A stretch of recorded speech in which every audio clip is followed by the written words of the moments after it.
What is going on, YouTube? Pass the prop back here again. We are on the MLB streets today. We have a full every team in action today. We got a 15-game slate. Not much more you can ask for today. Joined as always by my guy Stu. What's good, man? Nothing much. I've been saying it all week. I'll keep saying it. Busy week, man. Busy week. A lot of different sports going on. A lot of fun events. And just a lot of time-consuming things in general. But obviously, still, at the end of the day, betting for 10 hours a day or whatever, there's a lot worse things I could be doing. So I'm feeling pretty good overall. We got a good MLB slate today. We got one of my favorite NBA slates of the year tonight. And then obviously great UFC card tomorrow. Like just a lot of fun stuff right now. So yeah, excited to talk about it, excited to dive into the bets. I think we got some good ones for the show today. And yeah, looking forward to keep the momentum going. Yeah, no, for sure. There's no shortage of action we can get to today. With obviously the loaded NBA slate, which like I said, I have no idea about, but every team in action today. So makes our job a little bit harder to kind of pick and choose. I will kick it over to you for your recap. I have no idea. Did it hit the points rebound? It did. It was sweaty. I looked in like the fourth maybe, and then he came back in. I'm like, what the fuck is this dude doing? This team down by 30, but hey, it worked. No, it was my thing. I was doing the exact opposite. I was going, why are you guys playing Colin Castleton? You signed him 3 days ago. Like, this guy doesn't need any minutes. He's never going to play on this team again. So, yeah, with like 5 minutes left, because he was like right on the number. He was so close. And then they put him back in and he went over. Only bummer, he ended on 9. He didn't get my double-double for the rebounds. But, yeah, shout out to Bona. Probably go back to him tonight. I don't see any lines from him up yet. But, yeah, I mean, he's just a grinder. An athletic guy, just a fun guy to watch bet on. You know, those guys that hustle for every single rebound, like they're all over the place. Just the kind of guy you like to bet on. So shout out to Bona, got the job done for us.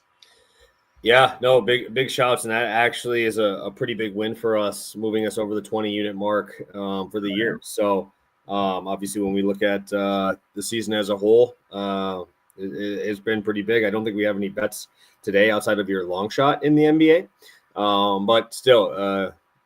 A nice spot to be at as we get to focusing more on MLB. I ended up taking 2 plus money L's out there with Tyler Mahle. Tyler Mahle had a walk in the first inning. In the same inning, Suzuki swung at ball 4 and hit a line drive out, which was unfortunate. And then he just induced a bunch of ground balls. He did exactly the opposite of what I thought. I thought he would either be living by the sword or dying by the sword, which is strikeouts and or walks. And I think he had 3 Ks. He had like 3 Ks in the whole game, and he had 1 walk. So he did. Like I said, he is. I absolutely despise this man. I hate betting on him. I like fading him, obviously a little bit more than playing him. But man, he is a tough dude to crack down. And the fact that he did not go over his strikeouts, 7 full, so many 0-2 counts. Oh my God. This game honestly felt like the classic day game where like no one has any juice. You know what I mean? Like I was watching, no one on either side, I feel like had any juice in this game. It was just kind of one of those like that just comes and goes, you know. But yeah, Mahle looked good, but not getting the strikeouts killed me because obviously I was rooting for both of our bets. And I'm like, okay, Walks probably isn't going to hit at this point. He's going 7 freaking innings. Like, let's get 1 more strikeout. So many 0-2 counts and just couldn't get there. So Mahle, I don't know how to feel about him going forward, man, because he did look fairly hittable still throughout a lot of that. Like the case stuff is not really there. I think the splitter will probably be more of like a soft contact kind of pitch going forward than the former, high whiff rate pitch it was back in the day. So unfortunate, Mahle fucked us both in this one. But yeah, it is what it is. Yeah, this was not on my things that I was expecting for an outcome here, So yeah. And then Tyler McGill, God, this is a tale of 2 different types of bets because Tyler McGill hit for me on this, but he pitched like shit. I mean, he was awful. The dude had like 7 Ks through 3 innings, but like 70 pitches and 4 walks. Like he walked the first 2 batters of the game on 4 pitches, but ended up getting there. Brown ended up actually getting really deep in the game against the Mariners and was just hammering sinkers down. And I looked at the pitch split numbers and it was way higher on the sinker. I don't know if he found something there, but he threw deep in the game, played good enough for the win. and did not get that in that one as they blew the game in the ninth. So 6-5, 3.46, as I showed you before. We're over 20 units in NBA as that season trickles down here. We have a full slate of MLB games that we get to break down together here today. Where do you want to go? Where do you want to start talking about this slate? You said for NBA or? Oh no. Okay, good. I was like, No. I did not say NBA. I would. Yeah, that is the furthest thing from my mind right now. Yeah, you're throwing me off right there. No, because here's my thing. Like I've been betting at MLB all morning, but I'll probably be mostly NBA for the later in the day with all the injury stuff coming out. But honestly, when I saw the Giants-Yankees game, that one did kind of catch my attention as I was scrolling through, just because Robbie Ray has been like he's an interesting guy where he has these awesome outings and he's overall a very good pitcher, but he does have a propensity to give up some power. Specifically, that's kind of where he can get got. So I'm like the Robbie Ray versus Aaron Judge matchup, I think is going to be really fun tonight. I did toss a couple bucks on Judge hits, runs, RBIs because it was minus 115. But home run is only like plus 230. You know what I mean? So like obviously you like Judge for the power stats. But I mean, I'm not really the kind of guy that's betting like a 230 homer. You know what I mean? That's just not really my style. So did toss a couple bucks on that. But then Stroman on the other side versus the Giants, who I mean, kind of overperforming expectations to start the season. 9-3 start, fun lineup. Everyone's kind of contributing throughout. Like the Giants are a fun team right now. Maybe it's because I've always had a little bit of a sweet spot. I've kind of been a like closet Giants fan for a while. I've always kind of liked how they run their team and stuff like that. But yeah, I don't know. I think that's going to be a really fun game. So that one caught out to me for one I'll be tuning into tonight. Yeah, no, they are playing good baseball right now. I saw they've been on TV quite a few times around me when I've been watching, those late college basketball games a while ago. They're those late games that are always on TV. So that is something I definitely look forward to as well. I'm just looking forward to a lot of good baseball games. Like the Blue Jays, Orioles should be a good round, minus 130 towards the Orioles, minus 120 to the Twins, right? You look down this list. I mean, these are a lot of close games. I do not consider the Rockies an MLB team, so that doesn't matter, even though they just beat my crew. They won the series. I'll take series wins so I can take series wins. But you got like the Rangers, Seattle, right? I mean, that's a 6.5 total with no weather issues. So it's a very interesting slate, and obviously a lot of good arms. You get to see DeGrom tonight. Bryce Miller, you saw him on the thumbnail for the show. He's out there. I know a lot of people betting Taj Bradley today. I mean, Jesus Christ, I don't know. Scares me, man, that I've seen a lot of the same people put out the same guys, and scares me off of a lot of these dudes. Yeah, no, I'm on one of those chalk plays today, actually. I'm on Mitchell Parker, 16.5 outs. Saw like a bunch of people put that one out as well. But it sucks to be on the play that the whole world is on. Like, it's actually the worst feeling in the world. But it is what it is. Hopefully, some of them win, some of them lose. Yeah, I actually looked at the under 17.5 for the show because that's kind of ridiculous. I like Parker, but 17.5 at yeah. 17.5 is the right number in my opinion. Like I wouldn't go to the 17.5, but honestly, like if you asked me to line it, I would have lined it at 17.5. You know what I mean? So I think that's the fair line. That one I seen too. There's a lot of chalk out there today. I seen DeGrom in there, like I said, as well, getting a little bit. But how can you trust him, man? It's like his first. It's like 75 pitches maybe from him. So. Yeah, I'll be watching, not betting. You know what I mean? Like it's DeGrom. Like the guy's awesome. You really need a couple bucks to sweat it out. Like just enjoy what he's doing. That's how I feel about it, at least. Yeah, I mean he's best pitcher in baseball when healthy. I don't really care to hear otherwise. I mean his stuff is just ridiculous. So let's get into it. Unless you have anything else. Do you have anything else before we get into this? No, I'm good to go. All right, let's start it up. I'm gonna start out with some late game stuff here. I'm going to go Nick Pivetta, 6 strikeouts. I'm going to go the Cubs first 5 over 3.5. I know Yamamoto's on the bump, right, for the Dodgers in that game. I'll talk about the Cubs one first because that's going to do most of the heavy lifting in this one. But, man, I'm a big fan of this Cubs lineup, and I fucking hate it. I hate that I'm a fan of the Cubs right now, but they're a fun team to watch. As I said, I have PCA in what? Two of my three leagues that I have. Dude's impressive, man. And they're just a fun team to watch right now. Matthew Boyd, um, you know, he's been really good this year. Like, really good. Like, scary good. Underlying metrics tell me pretty lucky as well, right? So 22% K rate, 9% walk rate. Not ideal when you're facing the fucking Dodgers. Also a 0 ERA to start the year, right? So and you almost have a 3 expected, right? I mean, that's pretty drastic, right? That's a pretty drastic change there. And just looking at like whiff percentages and stuff here, I'm kind of concerned because 17% whiff on the four seamer, that's at 93. Slider at 17% whiff. Like, and you're throwing those combined 67% of the time. That's pretty scary if you're not going to miss bats. Like, if you're not going to miss bats against this Dodgers team in LA, good luck, right? I mean, you got Freeman back playing good ball. He's back healthy. Bets, obviously, Ohtani. I don't want to give him a shout because he ruined one of my bets a couple days ago, but Teoscar's on a fucking heater right now. He ruined my Christopher Sanchez bet on his own. I had Sanchez under earned runs at 2.5, and I believe he had all 3 RBIs, two homers against me in that one. And then there was nothing. I don't think they scored another run. He's just been on obviously an absolute heater there as well. So I'm good with going against Yamamoto as well, just because the Cubs have been very good against right-handed pitching, right? I mean, they have a 116 WRC plus here so far. They've been really good at drawing walks, second behind only the Phillies in walks as well. I know Yamamoto has been very good, 30% K rate. Again, another guy with an expected ERA almost 1.5 runs higher. That's something I'm expecting a little regression throughout the season as well. But again, 10% walk rate. Like, what are we doing here? We could see bullpens before this first 5 is done, right? And that kind of concerns me, especially when I told you, Stu, I don't want to play the back end of this against this Dodgers bullpen because it's just loaded, right? I mean, they have like 3 closers in that bullpen, which is ridiculous.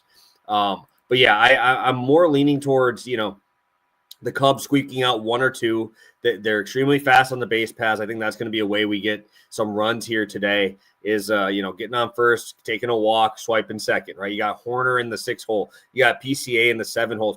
Kyle Tucker swipes bases out of the 2 as well. So it's like this is a fast team. This is a team that kind of reminds me of kind of how the Brewers are, but they got a little bit more pop than the Brewers do, right? They can hit bombs, but also they're swiping bases. And I think PCA is among the top 5 in stolen bases on the season so far.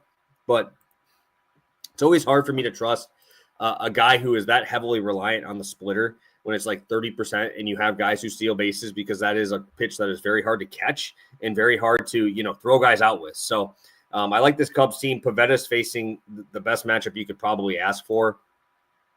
This Colorado team is fucking awful. 72 WRC plus against righties so far this year, 29% K rate. And it was over 30 until they faced the Quinn Priester from the Brewers yesterday, who didn't, I think he had 1 or 2 Ks. And it didn't really, and he threw well, but he's a ground ball guy. But this early in the season, that's enough to move 2 percentage points off your strikeout rate when you're, putting the ball in play there. So I think Pivetta absolutely mows these dudes. I mean, his stuff is ridiculous. Obviously an elite curveball, fastball.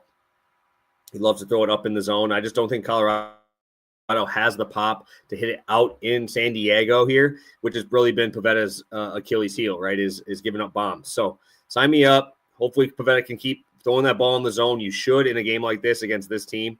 A lot of swing and miss, whether it's McMahon, Bryant, even Brenton Doyle, who's on a little heater here right now. I think he went for like 40 fantasy points last night. I have him. He's been good, but that's in Coors. It's a big change, bro, to switch and go to a waste stadium here. So sign me up. I really like Pivetta, and I think we see some runs unexpectedly in that Cubs game. You're muted, buddy. Good call on that. Good call on that. But yeah, no, I was gonna say, sorry, I like the Pavetta look. Obviously, kind of one of the bigger like stuff versus lineup mismatches of the week. Which for me, when I look for like alt strikeouts, like to bring it down, that's exactly what I'm looking for. And then yeah, I agree with the kind of contrarian Cubs angle. I don't know if like people are gonna love that, especially if you just look at the box score quick. You see, the low ERAs on both sides. You see the total, but I like the logic you laid out right there, and I'm definitely going to be telling you on this one. Yeah, it's just kind of looking past that, right? I mean, it's tough to look past it, but kind of just looking at matchup stuff. I think this is a good one here. Also, give a quick shout out. Sepp Straka make another birdie for us. Come on, Stu. Let's make him get that. Just make the fucking cut, dude. Just make the fucking cut. So I just saw I made another one here. Obviously, I have the Masters on my phone going right here. I also got to give a quick shit shout to what the fuck are we doing? Why is Master not on ESPN this whole fucking morning? I know. It's fuck brutal. those guys, bro. It's like I get it for the app and whatever, but like you can't hype it as much as you hype it and then not have it on TV. Brutal. What are we doing here, bro? Well, the Masters, I wasn't even going to say anything about this. The Masters whole brand, like the no phones, this is like a throwback. Like we're the old school. We still do things the traditional way. And then they throw away the traditional TV provider, the way that people have been watching this for 80 million years. Most of the people on earth that watch golf are over the age of 50 years old. These motherfuckers don't want to download an app. Like the fact that the whole thing is about tradition and norms and, keeping it the old fashioned way. And then to watch it on the first day, I have to download a fucking app but until 3:00. Like that's crazy. Absolutely crazy. So I fully agree. That pissed me off yesterday. That's the fact that the Players has a better app too than the Masters. What are we doing here? Like the whole thing is just I don't know. It's the Masters, man. Like, if you're going to do the app, at least do it like 100%. Do it the best way possible. This is like the worst of both worlds. And I'd rather just be on TV so that, regular people across the country can watch it without having to watch some shitty ESPN pre-show where they like eat food and talk to like random athletes about who they think's going to win. Yeah, watching Sam Darnold, bro. Like, why the fuck do I give a fuck about Sam Darnold? It's not football season right now, bro. Get out of here, bro. But yeah, I thought I would have to get that in because I had a feeling you had to be pretty close on the sentiment as me. No, good call. I was fired up about that yesterday. I was pissed off. Dude, I'm just like, bro, I'm at the gym. Like, I have to download this shit now. I'm like, I'm going to delete it in 3 days. Like, I guess, but whatever. All right, Stu, enough with the anger. Let's get to a play for you. Sounds good. Yeah, we can calm it back down a little bit. Bring the chill vibes we had before. I'm going to Jung Ho Lee over 1.5 hits, runs, RBIs for the Giants -115. And yeah, I mean, I had this guy just a couple days ago on Wednesday. I wrote him up in the newsletter that I'm doing right now. And the thing I wrote is I can't decide between total bases, 2 hits, or a single, because I rarely bet these single markets. But like with a high contact guy, like no one bets these singles markets at all. So the only guy that's priced like a true contact hitter is like Arias, you know what I mean? Just because everyone in the world, and I guess Xavier Edwards too, because everyone in the world kind of knows. But like for the most part, these like singles props and like weird stuff like that aren't like adjusted at all. And to me, I bet him all and I actually won him. He had a single, double, and a triple last game. So he went over everything. So shout out to him. But yeah, the guy started off the year very hot, 333 average on the season. He's over this hits, runs, RBIs number in 8 of his last 10 games coming in. A lot of consistency. I talked about it at the start of the show. The Giants lineup is like sneaky doing good. And what I like is they're getting production from kind of across the lineup as well. It's not like one like set guy. I guess the only guy not, carrying yet is your boy Willie Adames. He's the one guy that's been a little. I told you. I fucking said it once he left the small confines there. You're going to that big park, bro. You ain't hitting shit, bro. Yeah. So we've seen a little bit of that so far with him, but like guys like Ramos, who's been like really good ever since he got called up, like they just have enough like production where I like the hits, runs, RBIs, where you're kind of benefiting from the group rather than just one individual. I do like him for a single. Once again, I tossed a couple bucks on that because what I said with Lee when I wrote him up is pretty simple. I like him against guys that pitch to contact, right? There are pitchers that are trying to strike you out, KU, they're throwing 100, they're bringing absolute gas. And then there are guys that are pitching to soft contact. And in the modern MLB, it's like most of those soft contact pitchers aren't great, right? We've kind of seen like the high case stuff be like what really puts guys away, and it makes a lot of sense. But we don't see as many hitters that are just like pure contact guys, pure like great bat to ball skills. They're not pull heavy. They'll hit it wherever you pitch it to them. And I think when you get these situations where you do get a player that is very good at making soft contact, they're not swinging for the fences every time, and you get a pitcher on the other side who's kind of pitching to that style of play, those are the kind of matchups I like to attack. And obviously going up against Stroman this year hasn't been the strongest start so far. If you go over to his baseball savant page, he doesn't rank higher in a single category besides ground ball percentage, higher than 25th percentile. Like, it's been brutal so far, and it makes a lot of logical sense. I mean, Stroman is. I don't hate Stroman as much as like Twitter. They seem to really hate this guy. I think he's kind of fun. I like personality in sports, but when you look at what he actually does on the field, I mean, he's not the same guy anymore. 3 and 4 earned runs, not really missing any bats so far. He only made it 4 innings pitched in each of those. I have seen people on Twitter saying they think he's going to make it deeper. The outs prop seems to indicate that as well. I would personally not mind that. I like more at bats against the starter rather than the bullpen here. And Lee's just been on fire. Like, I don't see any reason why to turn away. It's the exact kind of matchup I look for him in. I bet him a couple times last year before injury stuff or whatever, and he was doing good for me then. And it was the same kind of philosophy of power pitchers that are throwing 100 with a crazy sweeping curveball, pass. I'll go bet on somebody else. But if you're throwing 93, sinker, cutter, mixing in your slider, slurve, whatever, those are the kind of guys I want to target here. And it doesn't hurt that you're playing with the Yankees. It's very possible it could be a high-scoring game where you need a decent amount of action from both sides. So, like Jung-Ho Lee, over 1.5 hits, runs, RBIs, minus 115 over on 365, MGM, DraftKings, pretty much everywhere. Awesome. Yeah, I had him in fantasy last year. I just need him to stay healthy. Right, that's it. Yep. For this bet, you don't have to worry about that, obviously. And I'll be rolling with my last one here today. I'm going to be rolling with the Tigers' first 5. I'm going to be rolling with an old Brewer. My boy Reese Olson actually was there when I worked for the Timber Rattlers, so I actually know him decently well. But I also like his stuff here, man. I like this spot for him. I know this season hasn't started out the greatest for him. I know he's got like an 11% walk rate. Again, I do like that he just doesn't give up that many barrels, right? He's given up 1 barrel through 30 batted balls so far this year. Last year it was a 5.5 barrel percentage, which the MLB average is 7. So he hasn't really been getting hit very hard. Again, I just told you about guys that I said were very lucky. We look at Olsen, he's a full run over. His ERA is 5 and his expected is 3.99. So we see numbers like that. Actually, that was last year, 4.01 on the expected ERA, still over a run better. And going over to Festa, right? David Festa is the guy he's matching up with. I really like this Tigers lineup against him. The Tigers, who would have thought if I would have told you at the beginning of the year, the Detroit Tigers would have the number 1 WRC plus against right-handed pitching. That was not on my bingo card this year. These guys are 159 WRC plus against right-handed. That is absurd. That is obviously unsustainable. But to be 20 points higher than the Dodgers, right, is crazy. It is absolutely crazy. But again, it kind of gives you a look into this offense, right? I mean, we don't talk much about Riley Green. We don't talk a bunch about Kerry Carpenter. We don't talk a bunch about Torkelson, right? But these guys are playing very, very well.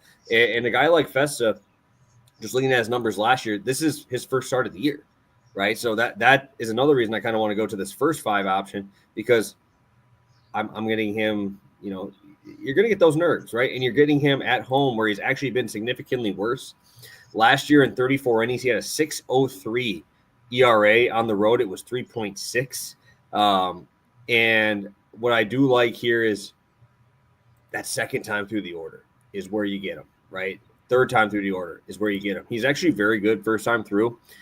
This is using last year's data, but 1.44 ERA first time through. Second time through, which obviously would get you in the first 5, 9.55 ERA in the second time through the lineup. So that is something I've been looking at. Even if you want to go third, it's 7.71. He usually doesn't get that far. But that's terrible, right? It's because guys can adapt because you're a 3-pitch pitcher. You have a very predictable way of throwing where you're using the changeup heavily to lefties, and just a 4-seam pretty much is going to make up about 75-80% of what he throws to right-handed batters. Slider 4-seamer to righties, and 4-seamer changeup to lefties. So I think that this is a tough spot. You're playing a team that's hot, and they've been winning games pretty much every single way. We've seen them put up 10 runs. We've seen them, have Skubal and have Flaherty out there and mow them down. But this Tiger team's kind of fun, right? Detroit's kind of making a little run here with the Pistons making the playoffs here as well. Tigers kind of got Skubal in obviously the Cy Young last year. So I think we see a little regression in terms of the runs allowed by Reese Olson here. And also Festa's first start against a hot team, the number 1 team against righties so far this year. And this just screams Torkelson nuke. This just screams Torkelson nuke. So sign me up. I'm in for the Tigers here first 5.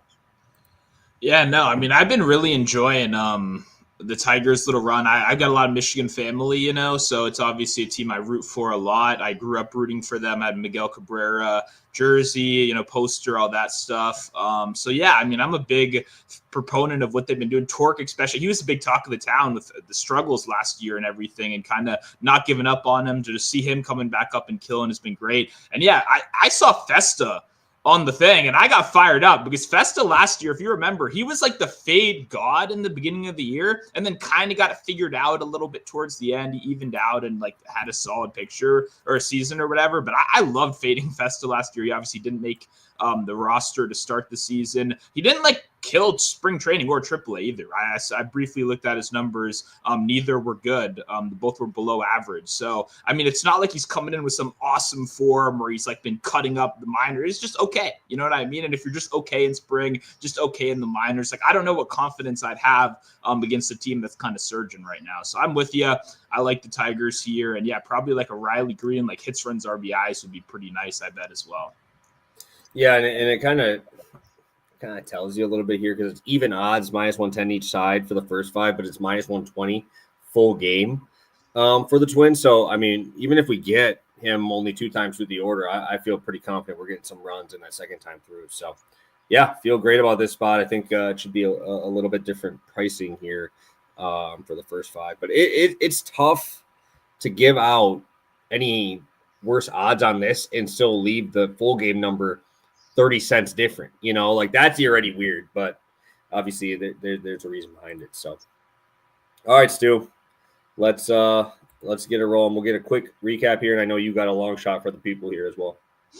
Yep. Sounds good. For me, we got going over to the Giants. We got Jung Ho Lee over 1.5 hits, runs, RBIs, -115, 365 MGM, DraftKings, all those spots. Beautiful. And I will be on Nick Pivetta 6 Ks plus the Cubs first 5 over 3.5 at +100. And I'm also be playing the Tigers first 5 at -110. I know you got some basketball here for us too for long shots. I'll kick it to you.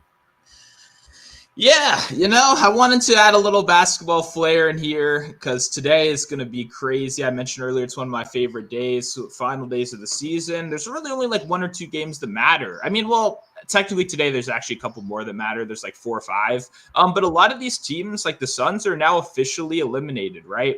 And what that means is that the young guys are going to get more run. And I mean, right now, there's only 2 guys up. It's Ryan Dunn and I don't know how to say the other guy, Oso, something else. He's a rookie. Iguodaro. There we go. I haven't played him at all. But I'll probably play his props tonight as well because both of those guys are the first-round picks. They're the young guys.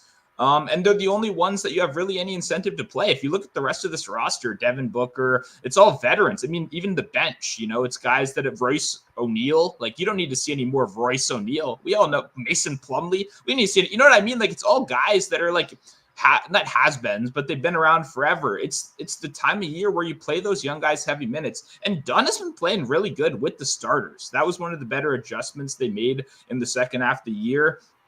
When you look at these last couple games in this month so far, 8 3-point attempts last game.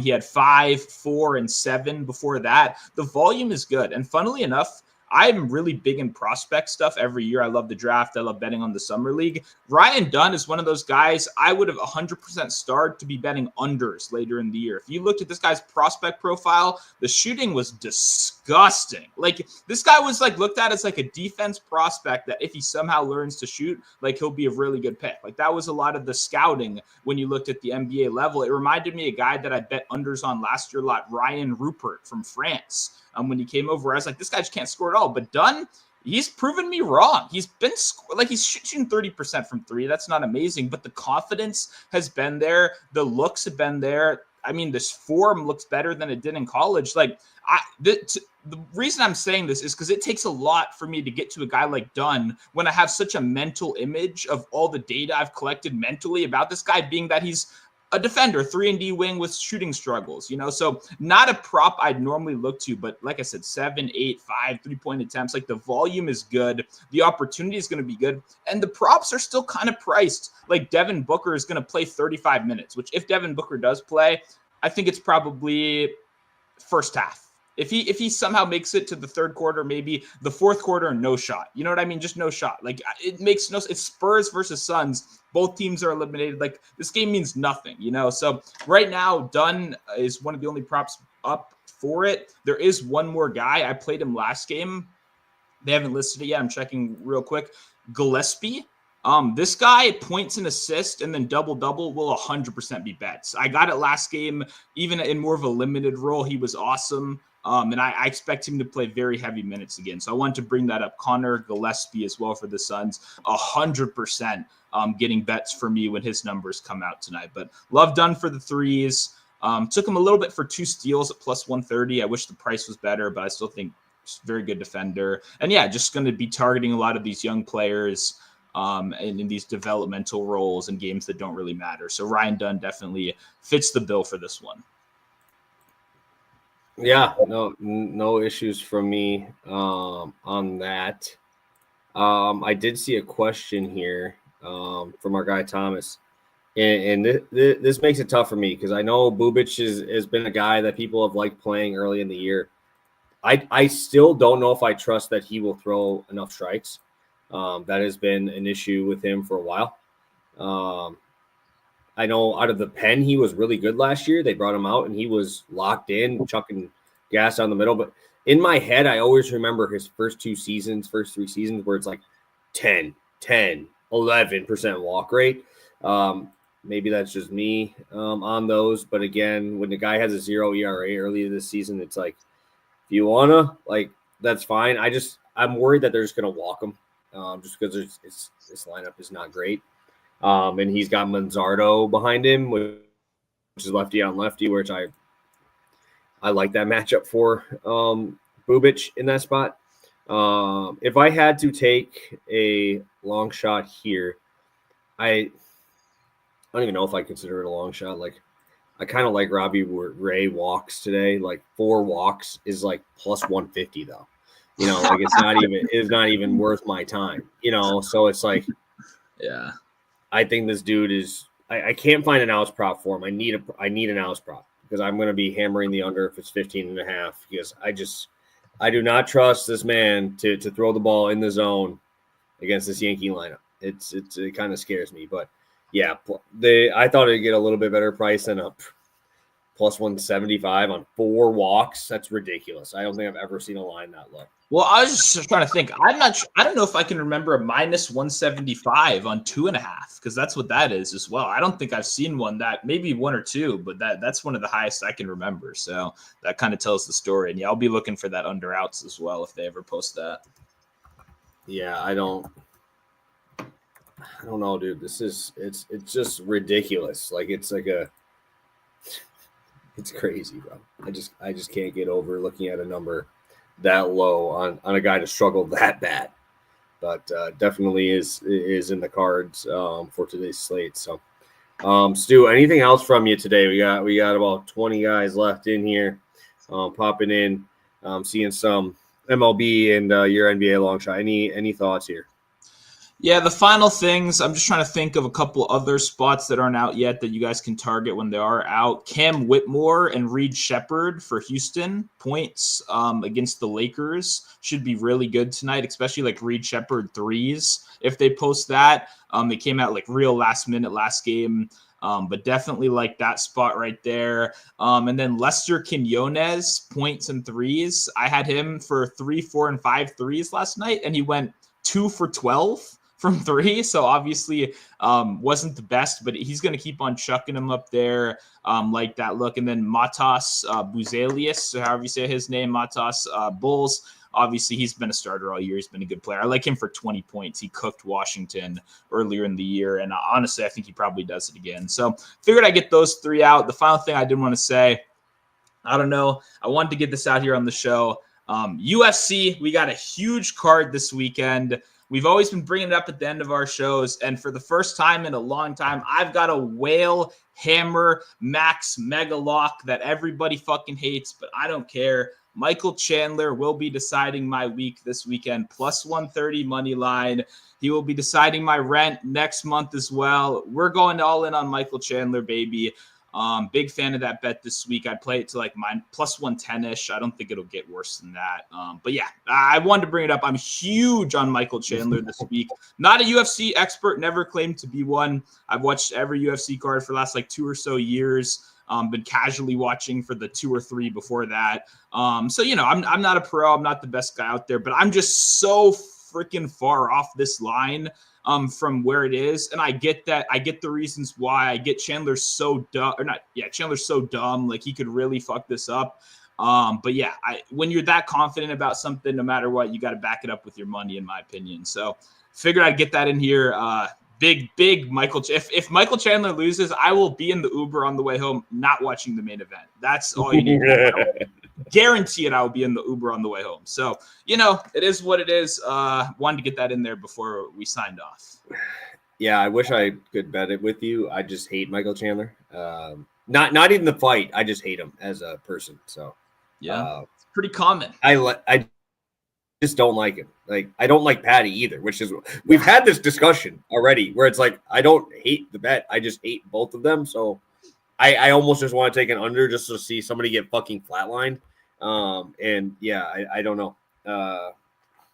I love the confidence, but like I said, I can't get over him putting his fingers in Poirier's mouth. I can't get over all that. I can't get over him grabbing gloves. I told you what's going to happen in this fight 3 months ago, didn't I? Yeah. I told you exactly what's going to happen. Michael Chandler's going to be beating the shit out of him. He's going to beat the shit out of him. And Patty's going to be on his back. He's going to try and sub him. He's going to cheat, or Patty's going to do something, and he's going to cheat, and he's going to get DQ'd, and you're going to lose that bet. I'm telling you that is going to happen. Yeah. They are going to go out. I'm telling you, Patty's going to go up to these guys. His whole group's going to say, hey, make sure you watch for this shit. Yeah. It's been 3 fucking fights in a row. Did it to Oliveira. He did it in his last fight against Poirier. I cannot wait. I wish you didn't put your money on him because I would feel bad when this happens. It's going to happen. He is getting DQ'd from this fight. I will find that bet somewhere. I need to find an offshore book that allows me to say that Michael Chandler will get DQ'd from this fight for cheating. Yet again, 4 straight fights. I wish I didn't wish that your money was that heavily invested, but I could definitely see it because it's been 4 in a row. What I will probably do, you can bet for sure a point to be deducted on DraftKings. Fuck yeah, dude. That shit's fucking, that's easy, dude. So I will be betting the Michael Chandler point deduction as a little bit of a hedge there because that, like you said, it's very, when you cheat that like clearly so often, like you said, it's national news. Like even though UFC like refs suck, like it's still going to possibly play a factor. So I can see that definitely. I'll be a little bit there. And then a little bit of Patty to win by split decision as well. Because you guys, if you watch that Jared Gordon fight, you know, the UFC brass wants Patty to win these big fights and want him to keep, you know, evolving his star power, I guess, which whatever the fuck that means. So split decision Patty's like 20-1, even higher than that in some spots. So couple bucks on that, couple bucks on point deduction. But yeah, I'm going to be living and dying with Michael Chandler Chandler, baby, Mr. America. It's gonna suck. It's gonna suck. Yeah. It's I wish I didn't look because it was plus 120 when we started talking about this. I just checked; it just went down to plus 125 now. Oh, really? now people are betting the other side. Patty's on to minus 150, which is it's crazy. ridiculous. It's been kind of bouncing around a little bit, but that's my question: who's betting the Patty 160 side? Who's the guy? I think it's 140. I'm seeing 145 right now. That's fair. It got up to as high as minus 160 though. But like even in that range, I just don't get who's paying juice for Patty. If you're gonna take Patty sub. I think that's the move. That's how he wins this fight. Outside of that, I wouldn't lay minus odds. I don't see that. Let me take a peek here quick. If this is the guy I remember him being, I always mess up these Russians on who I like because there's a couple of them that look exactly the same. Oh yeah, I haven't bet it yet, but I'm a big Krylov guy, so I'm gonna be probably betting him. In some way, shape, or form, I'm tired of watching fucking Dominic Reyes talk about 24 years ago when he fucking was good against John Jones. So I'm about to watch his fucking head fly off his body here. I'm gonna have to figure out how I'm gonna bet him, but I feel like Krylov's gonna probably be my Michael Chandler, and I don't have to worry about him cheating. So that's nice. No, I picked the worst fight to have a lot of money on, like possibly of the year. Like it's gonna be brutal, but it is what it is. You know, you make your bet, you gotta lay in it. I will say I took the under in that fight too. The Krylov Reyes one, I took it's like under 2.5. I like that spot a lot. Or maybe, actually, I think I bet down a little. 1.5, I think. Yeah, I got bet down a little bit, but I still do think violence in that one for sure. Because Dom Reyes, he's been coming in jacked these last couple of fights. He's kind of like fat now. I don't know if you saw like the picture of him. I normally don't care about this stuff at all, but if Krylov does get him down, Reyes, the only way he gets up is explosive movements. That's his only up game ever. Is he explodes and he's a good athlete, so he gets up off you sometimes. If you're fat, you can't do that. You know what I mean? Like, I don't know what's going on. It looks like he didn't train for this fight. So I don't like Reyes at all much here. He's kind of not fluked into 2 wins. I backed him in both those wins, but you got to know Anthony Smith doesn't count as a win at all. That guy's beyond cooked. I can't even believe he's still fighting. And then the knee to the head last time was fun, but both cooked as well. So definitely agree with you on that one. Should be a good one ending in some violence. Yeah, I mean, I didn't even think Krylov probably subs the fucker, dude. I think he's got like 15 subs in his career. Yeah.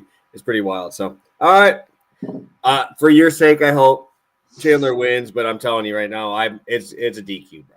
Patty's gonna win by fucking getting. He's gonna put his finger in the glove or something like that. That's how he's losing. I'm telling you, I'm gonna feel bad, but I'm gonna be like, that's what happens when you trust a guy who cheats that much, bro. And it's well documented too. So it's like, I hope Oliveira's there front row, just fucking yelling at him like, Herb, look at that shit. He did the same thing to me. His fucking fingers in his mouth, bro. Like, get his hand out of his glove, like shit like that. I would love that to see Charles out there because obviously, I don't think anyone doesn't like Charles. Yeah. And I don't think anyone really likes Chandler, so it makes it a little bit more fun to cheer against him. No, I thought Chandler was gonna back of the head shot KO Charles in round 5. Like he cheats in so many ways, it's insane. It's the gloves, it's the eye pokes, then the fucking back of the head shots. Like finger in a dude's fucking mouth. Yeah. Poirier literally said if he didn't have a mouth guard, he would have bit his finger off because it was that far in his fucking mouth. Like who the fuck does that, dude? Fucking bum. If you ain't cheating, you ain't trying, baby. Let's get us that win tonight. Well, unfortunately, when you get a win bonus, yeah, it is. You're gonna just not get it. You're gonna lose $50K out of that shit. But yeah, I told you right when you bet it, I hate Michael Chandler, so that might also skew my judgment. But it's hard to when you punch a dude 12 times in the back of the head, and it's probably the most liked fighter in the UFC. Yeah, I know it's coming. So karma's coming. I hope one more fight, hope we make it one more. Because the guy that really needs the karma is fucking Patty, by the way. I get like they're both dickheads, but oh my God, this guy's such a fraud. So yeah, no, I think he's a fraud, but he didn't cheat 4 times. Like cheating is you doing it. Like you have to actually do it. Patty just gets fucking gifted shit. Like that's different. Is nothing he did? He didn't. He just talks a lot and gets that shit. Wrong. You're not wrong. That's fair. But all right, let's get out of here. Stu, anything else before we get out? No, not much. I appreciate you guys tuning in. Obviously, if you want the quick recap, scroll back about 5 to 8 minutes or so right there. And yeah, we got a busy slate today. Drop any questions you got. We'll be checking the chat for the rest. And yeah, hopefully you guys liked it. Leave a like, and we'll be back on Monday. Yeah, dude, that back-to-back. Same thing happened to McElroy. I was actually telling Sue about this too. That's a 4-shot swing because if he just put it in the same spot as he did on his third attempt, it's a bird. And I think he's like even. So that's -4. He's right where we want him to be. But I don't know. I'm still holding out hope. I just hope this wind picks up. It's pretty dead there, bro. I'm like, there's not much happening right now. So, but hopefully we can get Straka. I don't think Robert McIntyre is gonna play the weekend either. He's been fucking. I told you guys, there's got to be the chalk. No, not all the chalk's gonna make it through. Corey Connors was chalk, and he's doing it. But Straka is still fighting for me and Stu's dollar. So hopefully he can get there for us. And yeah, we can make some money this week. 100%. Let's do it. All right, guys. We'll catch you on Monday. We'll let you know on times just because, MLB is all over the place in terms of that. So we'll make sure we get that out to you guys when we know. So have a good one, guys. And best of luck tonight.